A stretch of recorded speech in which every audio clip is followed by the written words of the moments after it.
બર્પિંગ એટલે કે ડકાર ઓડકાર આવવા એ બીમારી છે? તો એનો જવાબ છે હા પણ અને ના પણ. સામાન્ય સ્થિતિમાં બધા જ માણસને રોજ થોડા થોડા ઓડકાર આવતા જ હોઈએ, એ નોર્મલ વસ્તુ છે, આપણી ફિઝિયોલોજીકલ વસ્તુ છે. પણ અમુક લોકોને ખૂબ ઓડકાર આવતા હોય. અમુક અમુક દર્દીઓ એમ પણ કહેતા હોય કે હાથમાં અહીંયા આડે તો ડકાર આવે, અહીંયા આડે તો ડકાર આવે. એ એક પ્રકારની એમની ટેવ પડી ગઈ હોય છે, એનું માઇન્ડસેટ સબકોન્શિયસ લેવલે એ સિસ્ટમ ચાલતી હોય છે. એટલે એ બીમારી છે. હવે એ બીમારીની ટ્રીટમેન્ટ શું? એકદમ સિમ્પલ છે. આપણી આયુર્વેદિક પદ્ધતિ, આપણી જે ઋષિમુનિઓની સિસ્ટમ હાલી આવે છે એ જ છે. એને મોડર્ન મેડિસિનમાં ડાયાફ્રામેટિક બ્રીથિંગ એક્સરસાઇઝ કહેવાય. એટલે ઉદર પટલની એક્સરસાઇઝ કસરત.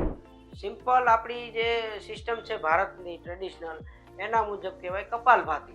એ કપાલભાતિ બધાને ખબર હશે ભારતમાં. એટલે એનાથી આપણે બર્પિંગની જે સિસ્ટમ છે, પ્રોબ્લેમ છે, એમાંથી આપણે છુટકારો મેળવીશું. આવી તકલીફ અથવા પેટને લગતી બીજી કોઈ પણ તકલીફ માટે વેદમ ગેસ્ટ્રો હોસ્પિટલનો સંપર્ક કરવો.